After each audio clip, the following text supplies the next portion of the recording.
नहमदुहु व नसल्ली अला रसूलिहिल करीम अम्मा बाद। मेरे दोस्तों, जब अल्लाह तबारक व तआला किसी इंसान के हालात को तब्दील करना चाहते हैं तो तीन निशानियां ज़ाहिर होती हैं।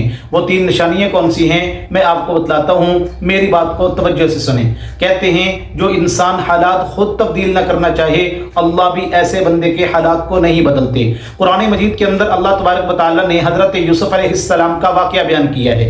हज़रत यूसुफ अलैहिस्सलाम की ज़िंदगी को अगर आप पढ़ें तो हज़रत यूसुफ अलैहिस्सलाम वो पैगंबर हैं, वो रसूल हैं कि उनका बाप उनसे बड़ी मोहब्बत करते थे, बड़ा प्यार करते थे, लेकिन भाई उनसे हसद करते थे।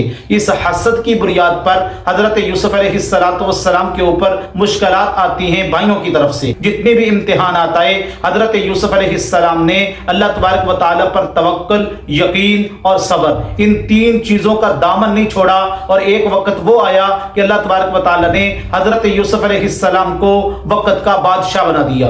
तो मेरे दोस्तों, अगर इनकी जिंदगी पे नजर दौड़ाएं तो ये सारी बातें हमारे सामने आती हैं। हजरत यूसुफ अलैहिस्सलाम को भाइयों ने उठाया, कुएं में डाल दिया। अब हजरत यूसुफ अलैहिस्सलाम के ऊपर जब ये मुश्किल वक्त आया तो हजरत यूसुफ अलैहिस्सलाम ने अल्लाह पर भरोसा, अल्लाह पर यकीन, अल्लाह पर तवक्कुल ये नहीं छोड़ा, बल्कि यही दुआएं करते थे, या अल्लाह इस कुएं से निकालने वाली जात तेरे अलावा कोई नहीं है, अल्लाह तू ही इस मुश्किल से मुझे निकालने वाला है। तो अल्लाह तबारक व तआला ने हजरत यूसुफ अलैहिस्सलाम की इस मुश्किल को यूं दूर किया कि कुएं से निकलवाया और अजीज़े मिस्र के महल में पहुंचा दिया। अब अजीज़े मिस्र के महल में जब पहुंचे तो अल्लाह की तरफ से फिर आजमाइश आ गई। वो आजमाइश और इम्तिहान ये था कि जुलेखा जो है वो हजरत यूसुफ अलैहिस्सलाम पर फरेफ्ता हो गई। और आपके सामने वाकया मौजूद है। जुलेखा ने सारे दरवाजों को बंद कर दिया और कहने लगी वग़ल्लक़तिल अबवाब वक़ालत हैत लक। तो हजरत यूसुफ अलैहिस्सलाम अल्लाह के नबी थे, अल्लाह के पैगंबर थे, अल्लाह के रसूल थे, और अल्लाह का डर, अल्लाह का खौफ पैगंबर के दिल में सबसे ज्यादा होता है। तो हजरत यूसुफ अलैहिस्सलाम ने फरमाया नहीं, क़ाल मआज़ल्लाह, मेरा अल्लाह मुझे देख रहा है। तो हजरत यूसुफ अलैहिस्सलाम अल्लाह की तरफ मुतवज्जे हुए और कहा, या अल्लाह इस बुराई से बचाने वाला तेरे अलावा कोई नहीं, इस मुश्किल से मुझे निकालने वाला तेरे अलावा कोई नहीं है। तो अल्लाह तबारक व तआला पर यकीन और भरोसा और तवक्कुल इतना मजबूत था कि अल्लाह तबारक व तआला ने फरमाया, मेरे यूसुफ अब आपको असबाब की जरूरत नहीं है।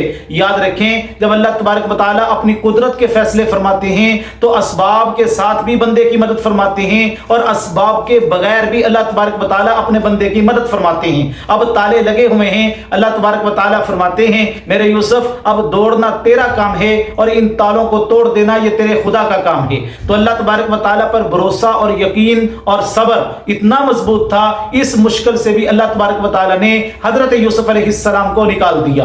फिर आगे देखें, अब एक और मुश्किल आती है। यहां से निकलते हैं, जेल के अंदर चले जाते हैं। अब जेल के अंदर भी आजमाइश, इम्तिहान आता है, लेकिन एक वक्त यह भी आता है हजरत यूसुफ अलैहिस्सलाम इस जेल के अंदर भी अल्लाह पर यकीन, अल्लाह पर भरोसा ये इतना मजबूत है हजरत यूसुफ अलैहिस्सलाम का, अल्लाह तबारक व तआला ने जेल से निकाला और वक्त का बादशाह बना दिया। वकज़ालिका मक्कन्ना लियूसुफ फिल अर्द यतबव्वअ मिन्हा हैसु यशा। अगर इंसान पे आजमाइशें आ जाएं, इम्तिहान आ जाए, परेशानियां आ जाएं, अगर अल्लाह तबारक व तआला इंसान से मोहब्बत फरमाते हैं तो उस इंसान को पहला काम करने की तौफीक ये अता फरमाते हैं कि वो बंदा इन आजमाइशों और इम्तिहानों पर सब्र करता है। और जो बंदा सब्र करता है अल्लाह तबारक व तआला उस बंदे के साथ होते हैं। और दूसरी निशानी ये जाहिर होती है, अल्लाह तबारक व तआला ऐसे बंदे के दिल में अपने नाम की मोहब्बत अता फरमा देते हैं, लज्जत अता फरमा देते हैं। हजरत इब्राहीम अलैहिस्सलाम का वाक़या आपने सुना है कि जो बंदा सुबहान अल्लाह कहता था, हजरत इब्राहीम अलैहिस्सलाम उस बंदे से बड़ी मोहब्बत करते थे। यानी जो अल्लाह का नाम लेता था, हजरत इब्राहीम अलैहिस्सलाम को वो बंदा बड़ा प्यारा लगता था कि ये मेरे रब का नाम ले रहा है। तो जिस बंदे के दिल के अंदर अल्लाह मोहब्बत डालते हैं उस बंदे के जबान पर अपने नाम की मोहब्बत और लज्जत पैदा फरमा देते हैं। और तीसरी निशानी यह है, अल्लाह तबारक व तआला उसकी जबान पर शुक्र के कलिमात अदा करवाते हैं। यानी वो बंदा अल्लाह की नेमतों को अदा करने के बाद अल्लाह का शुक्र अदा करता है। लइन शकरतुम लअज़ीदन्नकुम, अगर तुम मेरी नेमतों पर मेरा शुक्र करोगे मैं अपनी नेमतों को तुम्हारे ऊपर ज्यादा कर दूंगा।